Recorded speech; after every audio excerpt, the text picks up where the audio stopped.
Hey,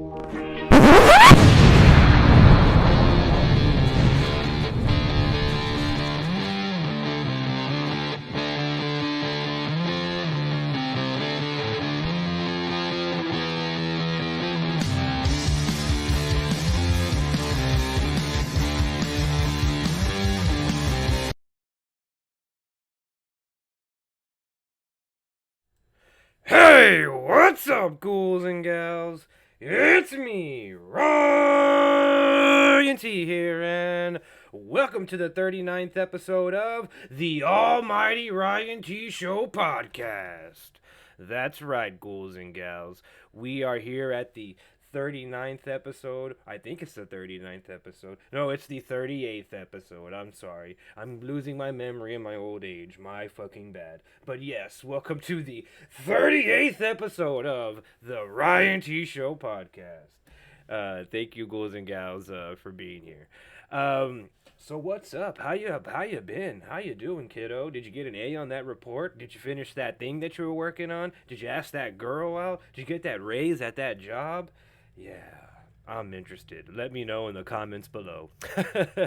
But yeah, ghouls and gals, today on the 37th episode, not the, see, I'm already forgetting what episode it is. See, I'm getting like fucking onset dementia or something, early onset dementia or some shit like that. It is the 38th episode, Ryan. Get it right. You have it written down right here in your notes. Use your fucking ocular fucking viewing devices, aka your fucking eyes, to look at the shit that you have written down right here. That's why you have it written down right here. Sorry, I was just having an internal battle with myself externally. So y'all could hear it because, it is a fucking podcast. And if there's any silence in the podcast, that means that is the death of the podcast. Anyways, speaking of death and things that are bad, Travis Scott. I'm sure you've heard this name a lot of times throughout the entire week, and now it's time for my annoying ass to talk about it and give my 2 cents. Travis Scott Astroworld apparently turned into a hellacious bloodbath riot that resulted in the death of several people. I think they're saying the total is up to like 9 people at this point, and the rapper is being blamed for it and is possibly going to it's possibly going to be they're possibly going to be seeking legal action against him. I think they have like a couple of lawsuits against him and stuff like that, so he probably will have to show up in court to answer for all that shit. And apparently what happened is the rapper is being blamed for possibly inciting a riot. Scott failed to stop the show after a bunch of crowd surging was happening and people were getting trampled over, and people were basically getting fucking killed out there in the fucking crowd, and they had to deploy EMS, police, and all that fucking shit and try to save people. And there's this really eerie fucking video going around where Travis Scott is like rapping over like a dead fucking body. Like he's like singing in auto tune while there's like this dead fucking kid on the floor. He's just like, and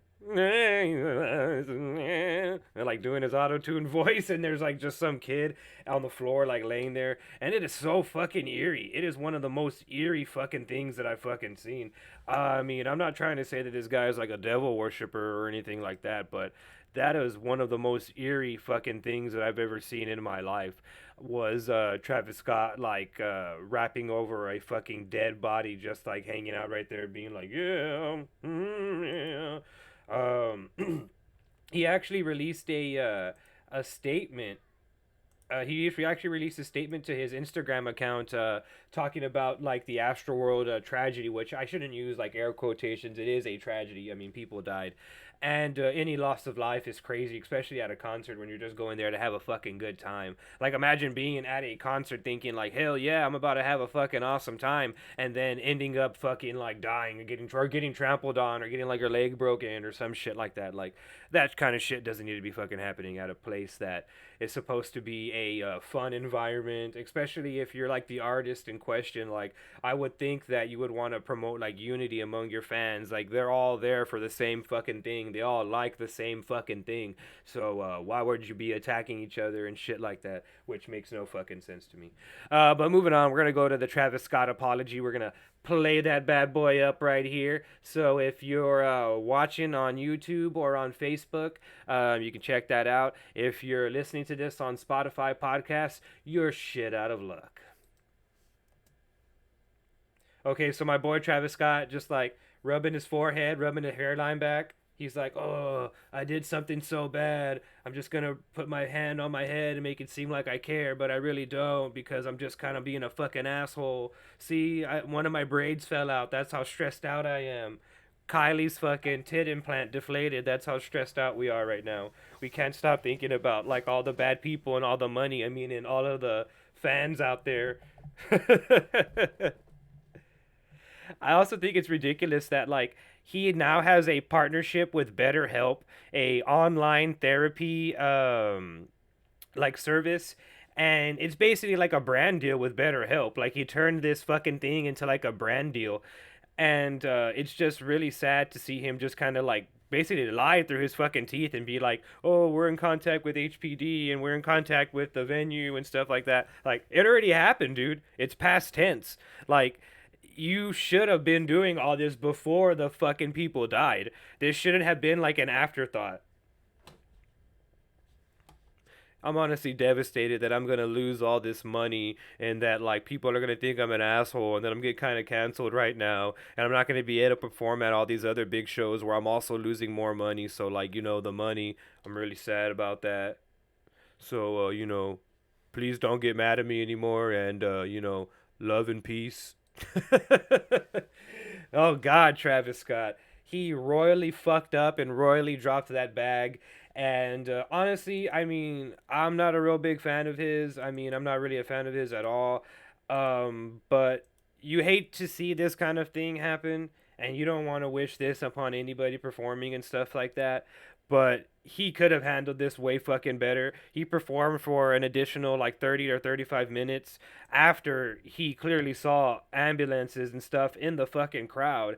And yeah, there's just uncalled for, you know what I mean? Like he clearly could have stopped this. He caused this. He could have stopped this. And for people to be like, "Oh no, it's not his fault." Then whose fucking fault is it? Then whose fucking fault is it? They're there to see that motherfucker. They're not there just to fucking be there. You know what I mean? They didn't just all gather up there just to fucking hang out and be like, "Hey, I hope I get trampled on today." They went to go see the fucking ghetto Kool-Aid man fucking Travis Scott fucking rage on the fucking stage and destroy fucking shit. I mean, that's what they went to go fucking see, right? And that's what they wanted to go fucking see. So it is his fault. It's his show. It's his fault. That's the way the fucking cookie crumbles.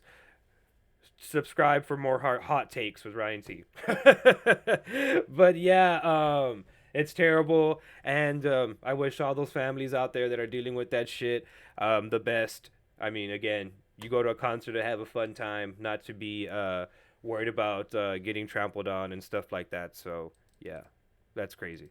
Moving on to something that's a little bit more fun and less about getting trampled on, but it does have to deal with death. We're gonna talk about we're gonna talk about the Ghostbusters Afterlife final trailer. I think I have that queued up right here somewhere. Let me just get that out of my notes. As y'all can see, this isn't a very professional operation. We fucking fly by the seat of our pants here at the fucking Ryan T show. You know what I mean? Everything's last minute here, and that's okay. It's very fucking punk rock that way. All right.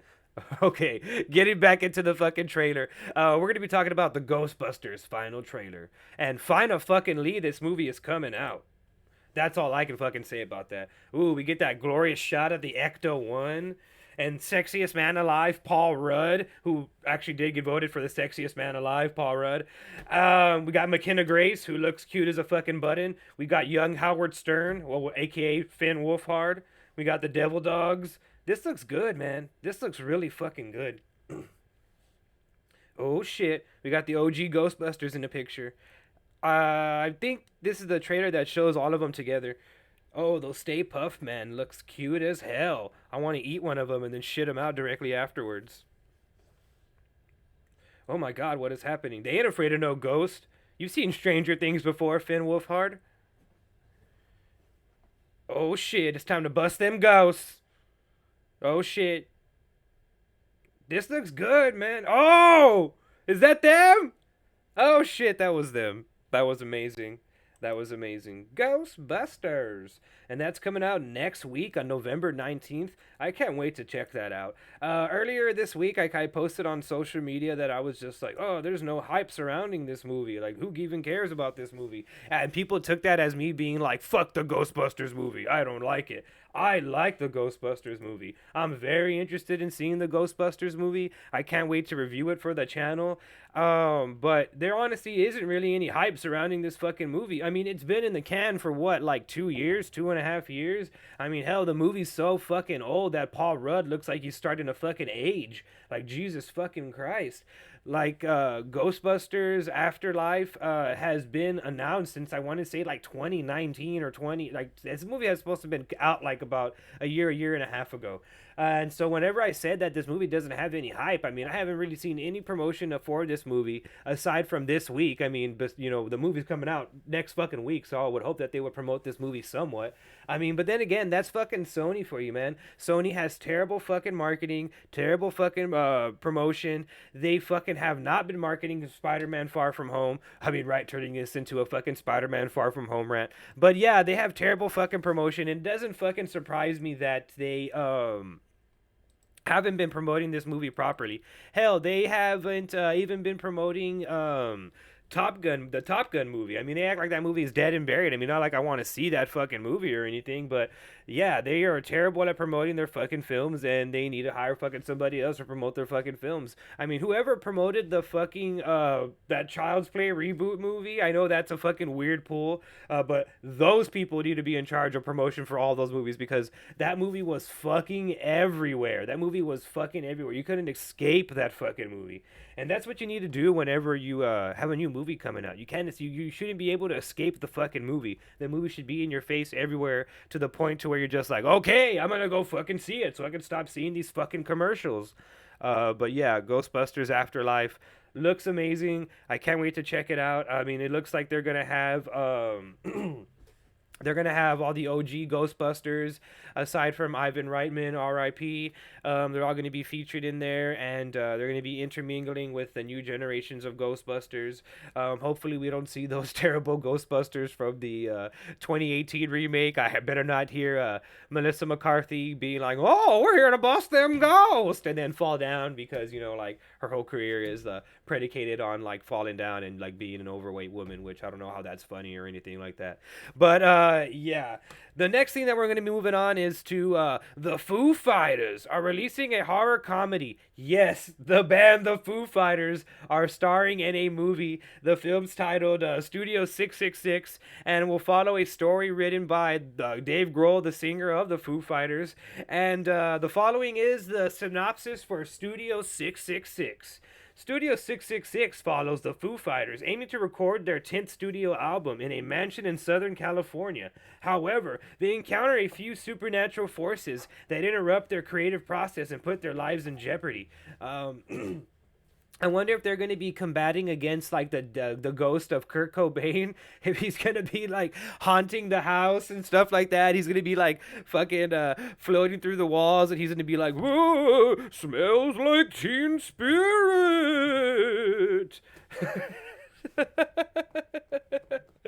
All right, I'm sorry. R.I.P. Kurt Cobain. I love the Foo Fighters. I love Nirvana. I love Dave Grohl. I love Kurt Cobain. My bad. But yeah, Dave Grohl, who wrote the original story for Studio 666, says that the movie is hilarious and gory as fuck, and fucking rocks. I think it would be hilarious if one of these actors or one of these directors were to like be promoting a film and to be just like, you know what? To be honest, it's utter fucking shit. Like, it's fucking terrible. I don't even know why I did it. Oh, I know why I did it. For the money. Yeah. But yeah, it's a pretty shitty movie. I mean, go see it if you want or whatever, but I mean, it's pretty fucking bad. I think it would be like so refreshing and so fucking like, it would honestly probably get people to watch the movie a little bit more if somebody was just like straight up fucking honest and like, yeah, this is fucking terrible. Like, you shouldn't waste your fucking time, but I mean, if you want, whatever, you know, fuck it. If you like me, I guess go check it out. But But yeah, Studio 666 is gonna star. Aside from the Foo Fighters, it's gonna star comedian Whitney Cummings, Will Forte, Jenna Ortega, who we can see in the Scream movie coming out next year. Jeff Garlin, comedian Jeff Garlin, and Leslie Grossman, who comes out in American Horror Story. She's come out in a few of the seasons of American Horror Story. And the film will hit theaters for one night only on February 25th. It's going to be like one of those Fathom event type things, and then it's going to hit streaming services directly after that. So you'll be able to check out Dave Grohl and the band Badly Acting, a corny little horror film. Which, honestly, now that I said that, that actually sounds kind of funny. It actually sounds kind of cool. I kind of want to check that out. It sounds a little bit interesting, and it sounds like something that I would actually kind of want to watch. But yeah, Studio 666, are you interested in it? It's going to come out February 25th. And yeah, Ghouls and Gals. Honestly, I don't know about bands acting in films. I mean, I think the last band film that I've seen, shit, I can't even remember. What's the last band movie? What's the last movie that a band made that they came out with each other? I mean, the one that I can remember was the Vanilla Ice one, Cool as Ice. But yeah, Studio 666 coming out October 66. But yeah, speaking of other things, Nickelodeon's The Fairly Odd Parents is to get a live action remake on Paramount Plus. The series will reportedly hit the streaming service on March 22nd, and this is the Fairly Odd Parents right here. Oh, sorry, that's a picture of the Foo Fighters. That is the Fairly Odd Parents right there. And as you can see, there's Cosmo, there's Wanda, and I think this guy over here in the shirt is going to be Timmy Turner, and I think that's going to be her dad. I think that's the mom, and the rest of the supporting cast there. And the official synopsis for the Fairly Odd Parents live action reboot, which sounds so fucking creepy to me and so fucking weird that they're gonna do this in live action. The last time they did this in live action, they did this with Child Endangerer Drake fucking Bell, and it did not work out very fucking well. It was so weird to see like in 35-year-old Drake Bell be like in high school and have like fucking Fairly Odd Parents. That was just very fucking strange to me that that happened. But yeah, so they're moving forward with this, and this is the synopsis for the show. The Fairly Odd Parents reboot will follow Viv Turner, Timmy Turner's cousin, and her new stepbrother as they deal with their day-to-day problems and child bullshit. That is the official synopsis for the live-action Fairly Odd Parents reboot. No, but yeah, they haven't let out a live, an actual synopsis for the show, but I guarantee you that's what the show is going to be. It's just going to be them kind of being like wacky and dealing with their problems and being just like, oh, look what Timmy got into. That Uncle Timmy is crazy. If only he had some sort of Fairly Odd Parents to help him out. But in this case, it would be Viv Turner. Yeah, Viv Turner. You know, that character from the Fairly Odd Parents that we all love and remember so much, Viv Turner. Yeah. And speaking of characters that we all love so much, Vin Diesel and his family wrote Dwayne The Rock Johnson an open letter, and it's honestly pretty fucking cringy. I'm gonna read you the letter right now. But apparently, Sir Vin Diesel III wants The Rock to reprise his role of Hobbs in the final installment of the Fast franchise, which would be Fast 10, and that's coming out April 7th, 2023.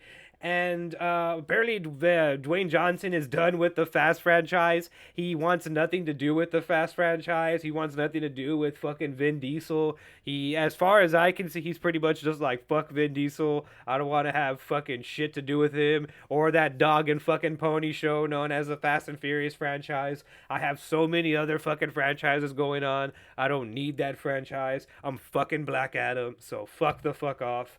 But yeah, Dwayne Johnson hasn't responded to Vin Diesel's letter, and this is Vin Diesel's letter right here. It says, "My little brother Dwayne, this time, the time has come. The world awaits for the finale of Fast 10, and as you know, our children refer to you as Uncle Dwayne in my house. There is not a holiday that goes by that they and you don't send well wishes. But the time has come. Legacy awaits. I told you years ago that I was going to fulfill my promise to Pablo, Paul Walker. I swore that we would reach and manifest the best fast in the finale, and that is 10. I say this out of love, but you must show up. Do not leave the franchise idle. You have a very important role to play. I don't know why Vin Diesel's turning into like a Creole Southern man, but he is. But you must show up. Do not leave the franchise idle. You have a very important role to play. Hobbs cannot be played by no other. I hope that you will rise to the occasion and fulfill your destiny. Vin Diesel needs to fucking chill. He's sounding like if it's some sort of fucking birthright that fucking Dwayne Johnson is fucking like being like, no, I don't want that bestowed upon me. It's a fucking Fast and the Furious fucking movie. It's not a Shakespearean fucking thriller or fucking something made by like an acclaimed fucking director. I mean, it's fucking Fast and the Furious fucking 10 poo poo pee pee the movie. Like, what the fuck are you even talking about, Vin Diesel? And the fact that you call him your little brother just shows how disconnected from fucking reality that you are. You think that The Rock is your fucking friend. Like, what the fuck? But yeah, that is hilariously fucking cringy. And Vin Diesel never ceases to amaze me, man. He kind of strikes me as like this nerdy dude who was probably like nerdy all of his life, but then he kind of became a famous actor, got kind of buff, and thinks he's like a cool guy, but he's not a cool guy, and he thinks that everybody else thinks he's a cool guy, but secretly everybody like makes fun of him behind his back, and then like, you know, like the only people that really hype him up are like the cast of like the Fast and the Furious movies. They're like, yeah, Big Vin, you're the man, you know what I mean? Because he's bringing home the bacon for them, and he's like paying all of their fucking bills with that fucking franchise, because like those actors don't come out in any other fucking movies but those fucking movies.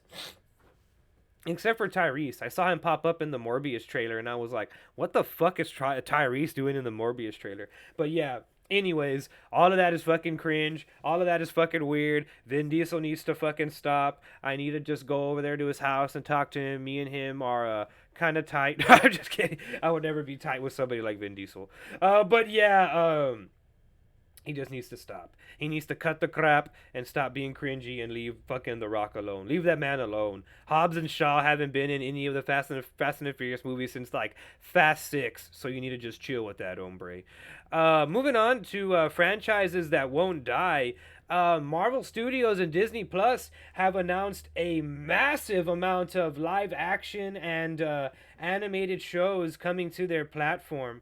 They have announced the following shows. You can see them up there in the corner right here. I always get this mixed up and forget it's like a fucking mirror. It's opposite. When I want to use my left, I have to actually use my right. So and so on and so forth.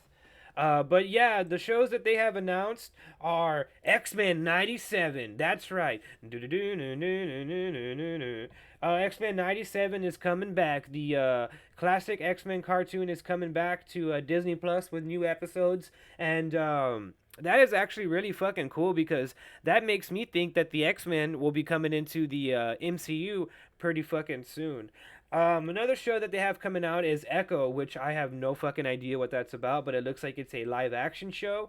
And they're also going to have Spider-Man Freshman Year, which I think is going to be following the Tom Holland Spider-Man in his college escapades, and it's going to be an animated movie, animated show.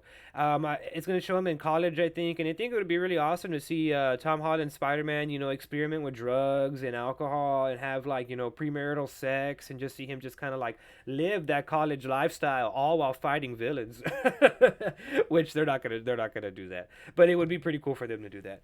And the next show that they have is Agatha House of Harkness. That's right, it was Agatha all along, Agatha all along. That's her, Agatha. She's getting her own show, and Marvel Zombies is going to get its own show as well. It's going to be an animated show, and She-Hulk is also getting her own live-action show that was announced a while back. They actually had a trailer go up with this show, and I'm going to be talking about that trailer in the next episode. I'm going to be doing a reaction to that. And Miss Marvel is also going to be coming out. Kamala Khan.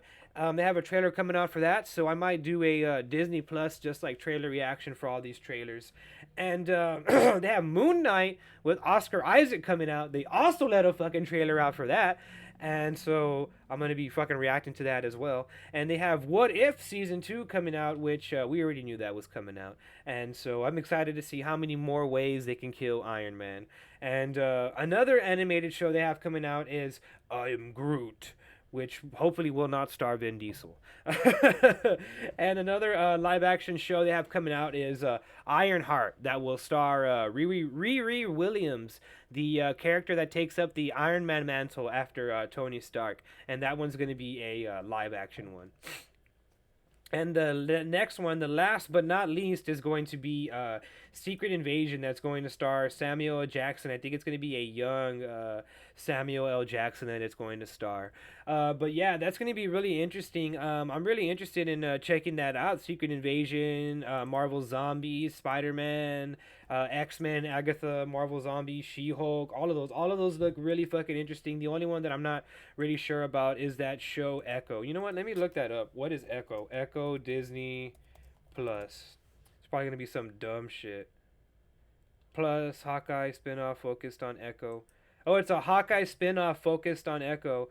Okay, Alakua Cox will play the deaf Native American superhero who will first be introduced in Hawkeye. I have no idea who Echo is. Let me look up Echo. Echo Marvel Comics. What's up with Marvel and like the deaf characters? I mean, nothing wrong with that, but I mean, they're like putting all their tomatoes in that basket with the deaf characters, man. Oh, I can see Echo here. She has like a thing with like Kingpin and stuff. See, that's cool. Maybe we're getting more into the territory of like Kingpin, Daredevil, and all that stuff. If that's what's gonna happen, I am all fucking for that. I hope that they get to that point eventually to where we fucking get Daredevil, get the X Men, we get Kingpin, we get all these street level heroes, because not every fucking Marvel thing and not every fucking like movie has to be like an end of the world type event. I mean, I want to see a movie that is just kind of a grounded thing, and that is just them kind of fighting this force for evil or whatever that they can kind of just like defeat. I like for example the Defenders. If that would have had a better budget and would have had more time to kind of kind of exist or whatever, I think that could have been an amazing fucking property. And I think if the MCU were to do something like that, it would be fucking awesome. But yeah, there you have it, ghouls and gals. That is the news for the week. We had Vin Diesel with his cringy letters, Marvel and all their marvelous shows. We had Nickelodeon and Paramount Plus, equally cringy, Fairly Odd Parents live action reboot. We had the Foo Fighters telling us foos they're going to be making a movie, Studio 666. And we had Ghostbusters Afterlife final trailer. And we also had Travis Scott turning people into ghost. I'm sorry, that was bad. That was bad. But yeah, we're done with the news, and now we're gonna move on to why you actually got here. Why you're here right now, sitting down with me on the Ryan T Show. We're gonna talk about the Eternals and My Hero, and we're also gonna talk about Red Notice. I guess I can talk about Red Notice first. I saw Red Notice last night, and it's going to be a quick review. I'm just going to kind of go through bullet points for all of these reviews, especially Red Notice. Red Notice is a film that a lot of y'all are going to like. A lot of y'all are going to like Red Notice because Red Notice is a film that you can turn your brain off. It is an action film in every sense of the word. It is a popcorn fucking flick. It is made especially for your TV. It is pre-packaged for you. It is like the McDonald's of like action movies. I mean, it goes down so fucking easy. It's so digestible. It's so watchable. Dwayne Johnson's charming. Ryan Reynolds is fucking charming. Gail Gadot is charming. They're all fucking charming. But this movie is a fucking terrible movie. It's a bad fucking movie. It's predictable. It's dumb. It's lazy. Hell, Ryan Reynolds looks like he's on autopilot throughout the fucking movie. Dwayne Johnson looks like he's on autopilot throughout the entire movie. Gal Gadot cannot play a convincing fucking villain. I don't know how the fuck she's gonna play the Snow White Queen, but she cannot convince me that she can play a villain. She is as wooden as a fucking plank, or she as wooden as a fucking 2x4. But yeah.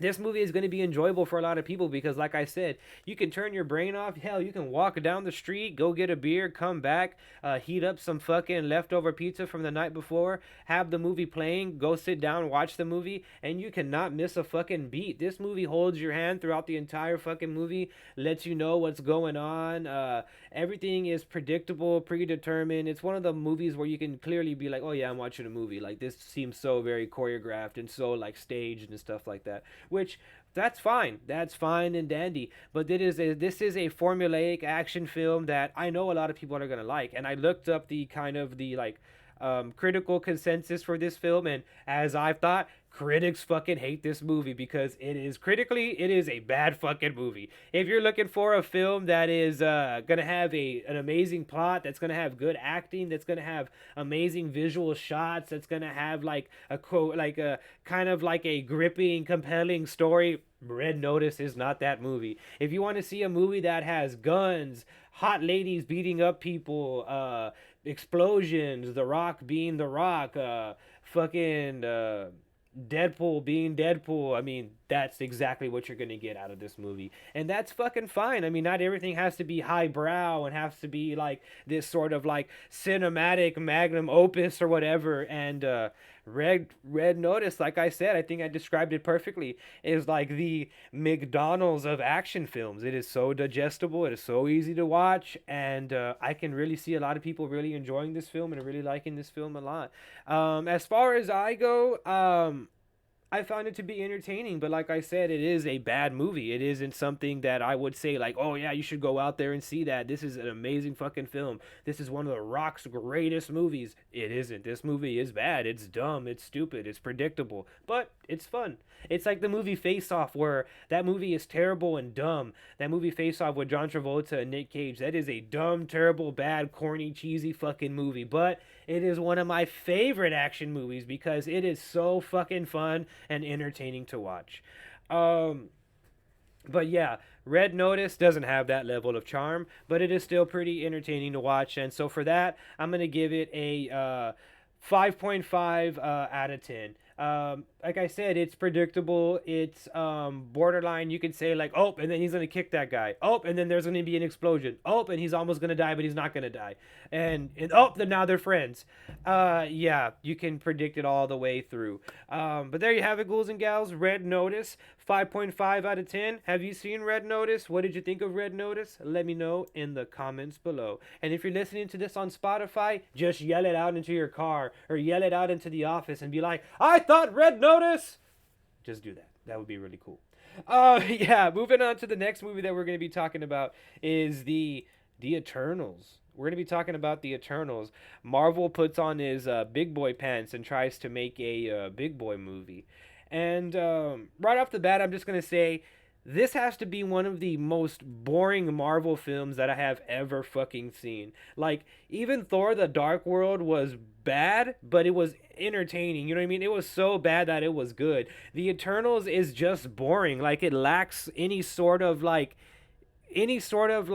level of being interesting or like just like it's so grand and it's so beautiful looking, but it is just so fucking boring. It feels like a mature take on like the fucking Power Rangers or something like that. It feels like if A24 decided they were going to make a Power Rangers movie or distribute a Power Rangers movie that's some sort of like art house cinema fucking made or something like that. And I will say, Close Out, the director of this movie, has stuffed this movie to the gills with beautiful, gorgeous shots and beautiful scenery. But at the end of the day, that's all the Eternals feels like. It just feels like beautiful cinematography and gorgeous shots at gorgeous locations and stuff like that. And to me, that doesn't make a good film. That doesn't make a good movie. Yes, your movie is pretty. Yes, it's very, very pretty. But it's really overly acted. It's really boring. It's the fight scenes feel like if I'm watching just two people like go like this, like if they're just like smashing action figures together, like really pretty Barbie and Ken dolls together that are buff, like they're just like smashing them together. It's just really fucking boring. And it's really interesting that this movie is so boring because the cast of the Eternals is fucking stacked. I mean, it's fucking massive. Like every actor in this film, I just like them better in other fucking films. Like many huge ensemble films, they spend like 2 seconds with each character, and we're supposed to like have these emotional connection to them when we don't even know any of these fucking characters at all. And it's really hard to connect to these like regal space gods that we don't really give a fuck about what happens to them. Like that's the biggest problem that this film has, at least for me, is that I do not give a single fuck what happens to any of these Eternals. I don't care what happens to Icarus. I don't care what happens to Athena. I don't care what happens to Gilgamesh. I don't care what happens to Kingo. I don't care what happens to Sprite because her name's fucking Sprite and that's fucking stupid. I don't care about what happens to any of them. Yeah, and that's a giant issue that this film has. It's just like who gives a shit? This film is ultimately disconnected from the MCU as a whole. And if you were to tell me that the Internals was its own thing and that it was like Sony's The Internals, like an all original characters that Sony's marketing to be like their new franchise, I would be like, oh, okay, yeah, that makes sense. Because this has little to nothing to do with Marvel as a whole, as the MCU as like a larger whole. It has like really nothing to do with them at all. And yeah, this just doesn't feel like a Marvel film that's either gonna like, add anything to like the conversation or anything like that.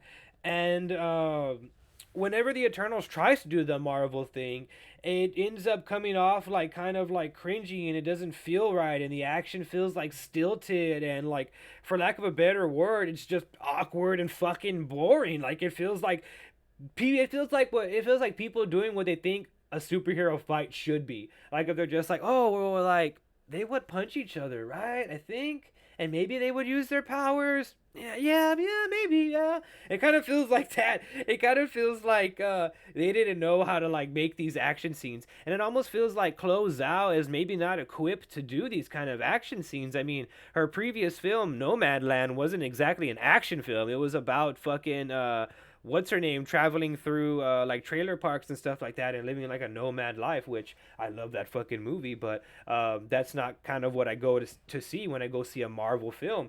And I know a lot of people are always like, oh, Marvel makes the same movie, they should stray away from that formula. No, they shouldn't.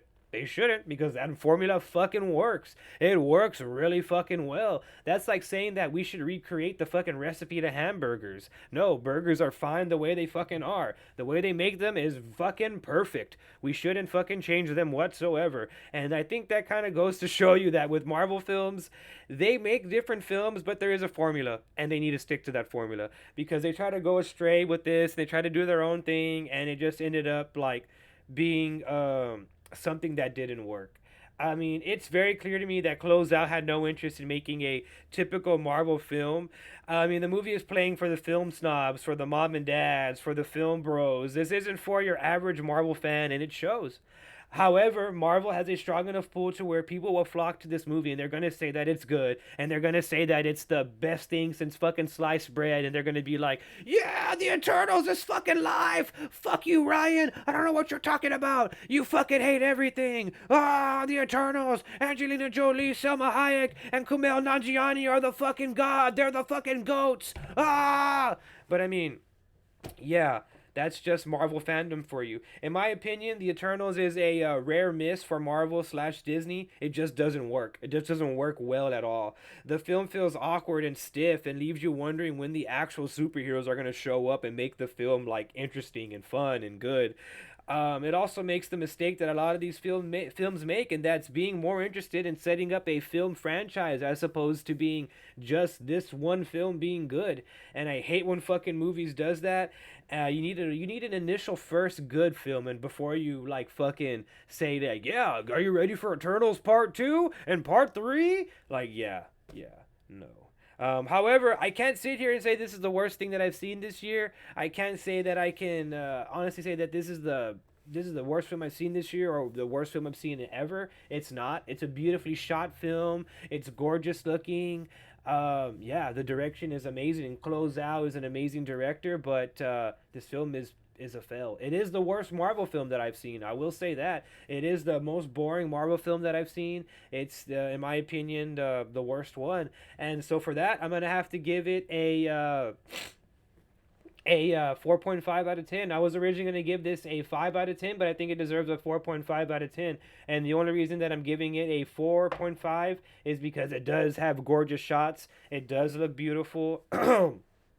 But yeah, a beautiful film doesn't mean you have a good film. And moving on to a film that is both beautiful and surprisingly really fucking good is My Hero Academia World Missions. This movie surprisingly was really fucking good. I'm a huge fan of My Hero, just like I'm a huge fan of Marvel. I love Marvel. I love My Hero. I love comics, and I love anime. And this film is able to like combine both of them in like a good fucking like marriage and just be like give you the best of both worlds. It's like you got my peanut butter and your chocolate. Well, you got my chocolate and your fucking peanut butter, you motherfucker. But I am not mad about it at all. It actually makes me very fucking happy. My Hero Academia World Missions is what every My Hero movie should be. It is grand, it is big, it looks utterly fucking amazing. It is definitely a step up from a regular episode. It looks fucking gorgeous. This film feels like an MCU fucking movie. It feels like more of an MCU movie than the fucking Eternals. It feels like something you would watch on like a Saturday morning or something you'd watch on Disney Plus or something you'd watch at the fucking theater, which I did. And the reason I say that is because this plot of this film is heavily inspired by X2 X-Men United, which is the God loves man kills storyline from the X-Men comic books.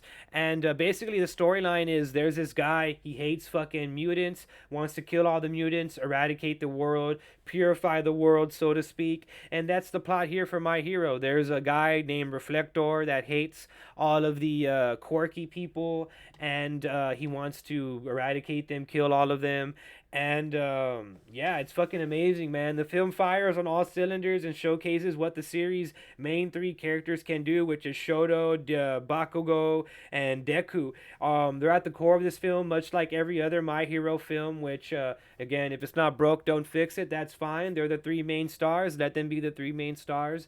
But I will say that's one thing that I didn't like about the My Hero movies, and I don't. Well, one thing I didn't like about World's Hero Mission, and that I don't like about the My Hero movies in general, is that they kind of glaze over all the other characters, and they don't give them enough screen time and stuff like that, and they don't like kind of let them shine a little bit, which would be nice to see a movie where like maybe Deku and like the big three are like taken out somehow, and like the other supporting characters have to gather together and like kind of go and save them.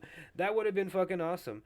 um but yeah, if you're looking for another negative thing that I can say is that if you're looking for something that is going to have like real meaningful, like impactful stuff to the My Hero franchise as a whole, this movie isn't it. None of the movies are it for that. I mean, that's anime movies in general. I mean, look at the Dragon Ball Z movies. Like, almost none of them have any real consequences to the series as a whole, and almost none of them are like canon or anything like that. I just wish that we saw a anime movie that was actually canon to like the series. You know what I mean? It'd be really cool to see like characters from like the movie crossover to like the show, and just kind of have them be like one and the same. You know what I mean? Have them connect with one another, and they kind of don't do that.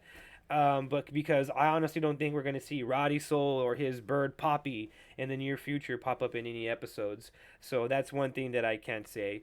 But aside from all that, aside from it kind of just being like a standard My Hero movie, it is very grand in scale. It does look really fucking nice. I really dug it a lot.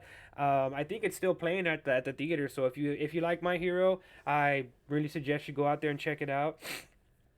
It is a damn enjoyable movie. It is a must-see theater experience. Deku and company look amazing on the big screen, and the movie is able to capture that feeling of the series does so well.